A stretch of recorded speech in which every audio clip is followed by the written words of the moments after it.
चलो देखो, आज आज फिजिक्स में हम लोग क्या सिद्ध करेंगे? F बराबर R बटा 2, या दूसरा नाम क्या है इसका? R बराबर 2F।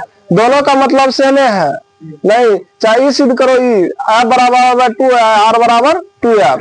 तो देखो सवाल में कहीं नहीं बोला गया है कि कौन दर्पण क्या होता है? दो गो। तो दर्पण में हमको ये नहीं बोला गया कि उत्तले से सिद्ध करो कि अवतले से। जब नहीं बोलेगा तो कैसा दर्पण बना लेंगे? अवतल दर्पण। देखो अवतल दर्पण में होता है कि इधर से पता चल जाता है ना, इसमें काल्पनिक का कोई गुंजाइश नहीं रहता है।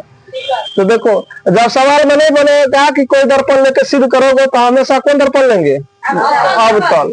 तो देखो अवतल दर्पण है तो उसका नाम दे दिए क्या? M N. क्या है? एम एन एक दर्पण है, और वो दर्पण है कैसा? अवतल। तो वही मान लिया एम एन क्या है? एक अवतल दर्पण। देखो ये जो है एम एन क्या है? दर्पण है। देखो जिसमें ए भी एक आपतित किरण है। देखो दर्पण है ई। अच्छा ई क्या है पता है? ई इसको क्या बोलते हैं? प्रधान अक्ष। इसका दूसरा नाम क्या है? मुख अक्ष। तो प्रधान अक्ष को ही मुख अक्ष बोलते हैं। अच्छा इसको क्या बोलते हैं? पोल यानी ध्रुव। अच्छा इसको बोलते हैं क्या? फोकस। फोकस को एफ से सूचित करते हैं। अच्छा इसको बोलते हैं सेंटर यानी केंद्र। क्यों? इधर देखो, इसको जब ऐसे घुमाएंगे तो इसका केंद्र इधर ना बनेगा, इसीलिए यहाँ होता है सेंटर यानी सी। अब इससे पहले शुरू नंबर पर पढ़े थे, प्रकाश के परावर्तन के दो नियम होता है। आपतन कोण परावर्तन कोण के बराबर होता है ना। तो देखो ये हो गया, मान लीजिए आपतित किरण में हुआ। देखो इनाम दे दिए ए बी क्या है? आपतित किरण है। देखो हुआ कि नहीं? जैसे इसमें पढ़ रहे थे तो ऐसे आया था, तो ऐसे पढ़ता था ना, इसको आपतित किरण बोलते थे ना, ऐसे निकल जाता था। पढ़ा है? तो हाँ, इसी प्रकार से इसमें देखो यहाँ दर्पण है, तो जैसे इधर दर्पण से यहाँ से टकराएगा तो इधर निकलेगा। तो इसमें भी देखो यहाँ से आया आपतित किरण, यहाँ से टकरा करके जब बताए थे जब समांतर आएगी तो किससे जाएगी? साथ साथ बोला कीजिए, समांतर आएगी तो किससे जाएगी? फोकस से। जब देखो समांतर आ गया, किसके समांतर?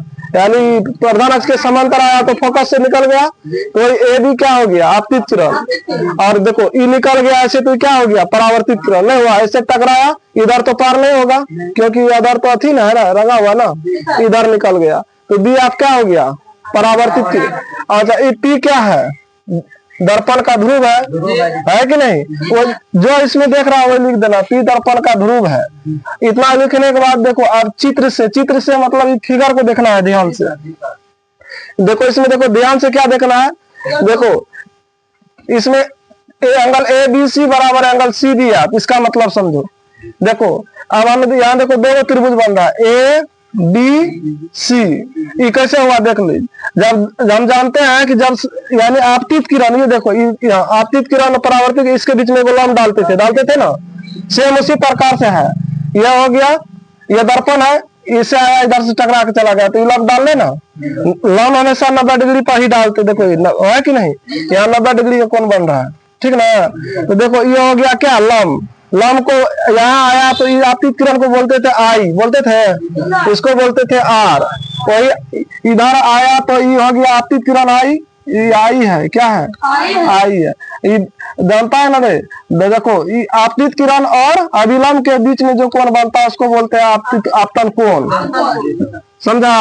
और देखो परावर्तन कोण है ना, परावर्तित किरण और अभिलंब के बीच में जो कोण बनता है उसको बोलते हैं परावर्तन कोण।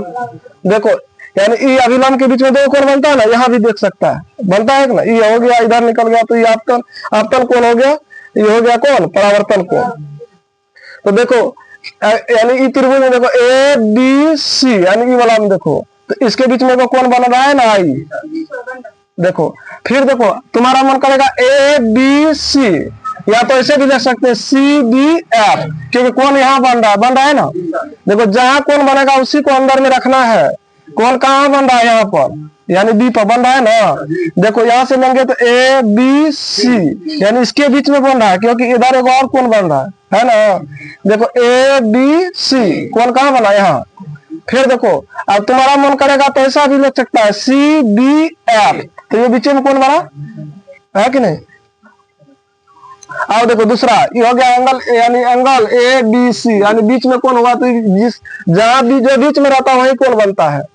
अब देखो फिर अब इसमें देखो सी बी एफ, देखो सी डी एफ, क्योंकि कौन यही बन रहा था, है कि नहीं। ऐसे भी ले सकता है एफ बी सी, तो ये तो कौन ही ना बनेगा, एफ बी सी या सी बी एफ। चलो हम ले लिए सी बी एफ, वही लिखिए।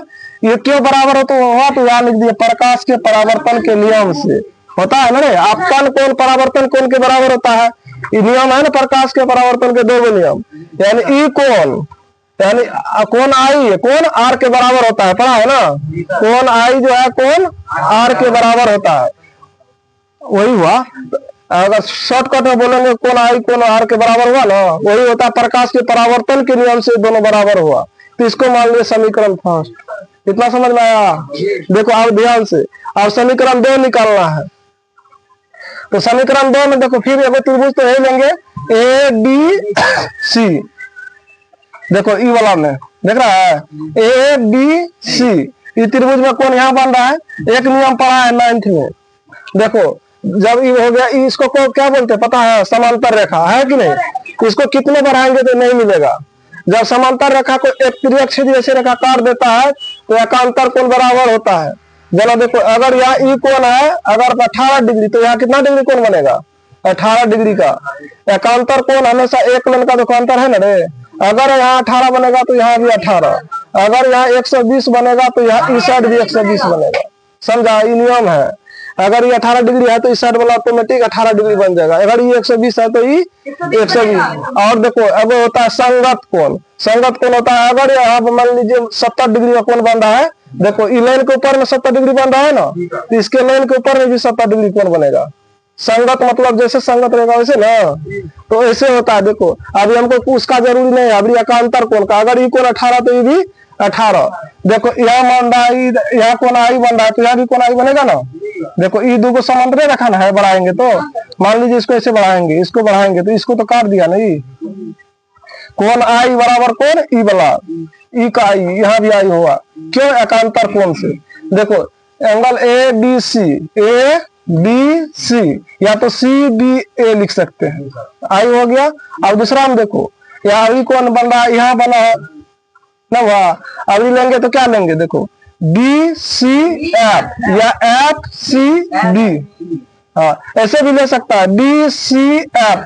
देखो जहां कौन बनेगा वहां बीच में रखना है, तो मान लीजिए एकांतर कोण से ये बराबर हुआ बी सी एफ, या हो गया बी सी एफ, किसके नियम से, एकांतर कोण से। इसको नाम दे दिए समीकरण 2। और समीकरण 1 और 2 को ध्यान से देखो, समीकरण 1 और 2 को ध्यान से देखेगा तो देखो इसका जो है बायां वाला दोनों बराबर है। देखो angle A B C, angle A B C बराबर के साइड रही है, बराबर के साइड दोनों बराबर है ना। अगर ये दोनों बराबर होता है तो दोनों ऑटोमेटिक बराबर हो जाएगा, क्योंकि इसके बराबर है ये इसके बराबर है ना। अगर दोनों का बायां वाला बराबर है तो दायां ऑटोमेटिक बराबर होगा, क्योंकि दोनों सेम है ना, तो ये हो गया इसके बराबर। देखो समीकरण 1 और 2 से ये दोनों तो बराबर है, आ गया C B, angle C B F बराबर एंगल बी सी एफ, है ना। अब देखो और समझ में आया ना, ये दोनों बराबर हो गया, angle C B F angle B C F, क्योंकि दोनों ऑटोमेटिक बराबर है। इसके बराबर है, ध्यान समझो, इसके बराबर है, इसके बराबर है। अगर ये दोनों बराबर हो गया बायां वाला तो दाहिना ऑटोमेटिक बराबर हो जाएगा। समझ में आया। इसीलिए समीकरण 1 और 2 से देखे तो ये दोनों बराबर हो गया, इसके बराबर हो गया। एंगल सी बी एफ है, एंगल सी बी एफ बराबर किसका, एंगल बी सी एफ का। अब देखो अब एक और नियम नंबर में पढ़ा है, नहीं पढ़ा है तो सुन लो। जब देखो जब अगर दो को कोण बराबर होता है ना, देखो इस त्रिभुज में देखो इसमें देखो एंगल यहाँ बी बन रहा है ना, कौन, एंगल सी बी एफ। देखो एंगल सी बी एफ, अब यहाँ देखो इसमें खोजो सी बी एफ है ना। ये त्रिभुज को देखो यहाँ से सी यहाँ है ना, चलो सी के पास गए, सी बी एफ, ये त्रिभुज बना है ना, देखो सी बी एफ, ये वाला भाग में देखो। तो यहाँ देखो अगर यहाँ बीच में बन रहा है ना, यहाँ बीच में बन रहा है क्या, बी, देखो है ना सी बी एफ, तो यहाँ ना कौन बन रहा है रे, जो बीच में उसी का मानना है। देखो सी बी एफ तब यहाँ बना था। और देखो इसके सामने यानी बी में कौन, बी के सामने वाली भुजा कौन है, यानी यहाँ से देखेंगे तो इसके सामने वाली भुजा ये हुआ ना, हुआ यहाँ से तुम खड़ा रहेगा तो इसके सामने वाली भुजा कौन हुआ, यानी सी एफ ना, हुआ तो वही लिखा हुआ सी एफ। अब देखो बी के सामने वाली भुजा हुआ सी एफ, क्योंकि बी है बीच में, है ना। अब देखो उसके बाद इसमें देखो एंगल बी सी एफ, तो बी सी एफ, यानी यहां बन रहा है देखो बी सी एफ, तो सी आया बीच में, तो सी के सामने वाली भुजा तो यह हुआ ना, इसके सामने वाली भुजा ना हुआ, यहां से देखेगा तो इसका बी एफ वही हुआ। इसीलिए यहां लिखा है समान कोण के सामने वाली भुजा भी बराबर होता है, याद रखना।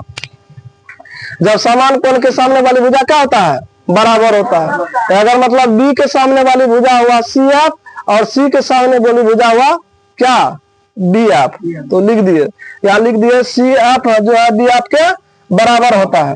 इसीलिए यहाँ लिखना होगा समान कोण के सामने वाली भुजा बराबर होता है। अच्छा एक बात और बोलो, अगर ये बी एफ है, ये सी एफ है, दोनों बराबर है ना, इसको हम लिख सकते हैं पहले बी एफ बराबर सी एफ, कोई दिक्कत, क्योंकि दोनों बराबर है, उल्टा के लिख दिए, क्योंकि इसके पीछे में भी प्लस है, इसके पीछे में प्लस, इसको समीकरण नाम दे दिए 3, समझा। अब देखो समीकरण, समीकरण देखो, समीकरण यानी किसको, 3 और 4 को ध्यान से देखो, है ना। पहले वो देखो 3 आ गया, तो देखो एक बात ही याद रखना, जब पी जो है पी, जब बी है पी के अत्यंत निकट होगा तब, आप देखो इसमें क्या बात हो रहा है, बी पी के अत्यंत निकट, देखो बी अभी कहाँ है, यहाँ है ना, ई बी को यहाँ लाएंगे तब देखो क्या होगा। अभी मान लीजिए अलग में समझो, देखो आप मान लीजिए दर्पण हुआ कि नहीं, अब मान लीजिए यहाँ दर्पण हुआ, अभी यहाँ क्या है बोलो, ई पी है, यहाँ क्या रहता है एफ, यहाँ क्या है, यहाँ सी। अब मान लीजिए अभी अभी आपतित किरण कहाँ है, यहाँ है, ई है ए, ई है क्या बी। अगर मान लीजिए अभी इसको यहाँ से नहीं ले जा करके यहाँ से ले जाएंगे, तो है परावर्तन ना, परावर्तन परावर्तित परावर्तन को, यानी आपतन कोण ही हो गया परावर्तन कोण, यानी आपतित किरण ही हो गया परावर्तित किरण, है ना। अब मान लीजिए इसको यहाँ से नहीं ले जाकर यहाँ ले जाएंगे, तो यहाँ ले जाएंगे तो ऐसे निकलेगा, क्योंकि कहीं से ले जाएंगे तो जाएगा तो फोकस से ना, समांतर जब भी आएगा तो फोकस से जाएगा। अब मान लीजिए फिर अभी यहाँ से ले जाएंगे, तो यहाँ से ले जाएंगे तो फिर फोकस से जाएगा, देखो कौन घटते जा रहा है ना, ध्यान से देखो।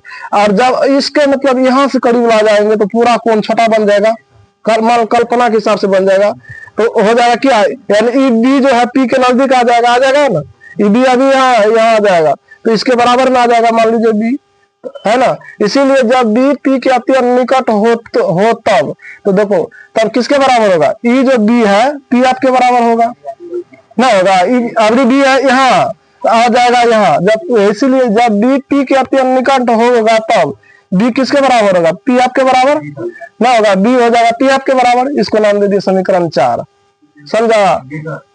समझा रे। अब समीकरण 3 और 4 को ध्यान से देखो, इसका भी देखो बाया साइड बराबर बी एफ, यहाँ देखो बी एफ है कि नहीं, बी एफ बराबर हो गया। अगर बाया वाला बराबर होता तो दाहिना वाला ऑटोमेटिक बराबर हो जाता। यहाँ देखो सी एफ के, यानी सी एफ जो बचा, इसका देखो इसका बच गया पी एफ, है ना, पी एफ सी एफ के बराबर हुआ ना, क्योंकि इसमें B F E B F बराबर हो गया, क्योंकि बाया वाला बाया के बराबर, तो बच गया सी एफ, ई एफ है, सी एफ बराबर हो जाएगा किसका, पी एफ का, सी एफ बराबर पी एफ का, जैसे उसमें हुआ था।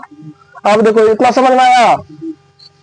और आप देखो इसमें ध्यान से समझने की बात क्या है, देखो हम जानते हैं, इससे कल भी याद किया था, सभी दर्पण में सभी दूरी कहाँ से नापते हैं, ध्रुव से, व्यक्ति में पूछता है ना, देखो दर्पण में सभी दूरी कहाँ से नापते हैं, यहाँ से ध्रुव से, ध्रुव किसको बोलते हैं, पी से।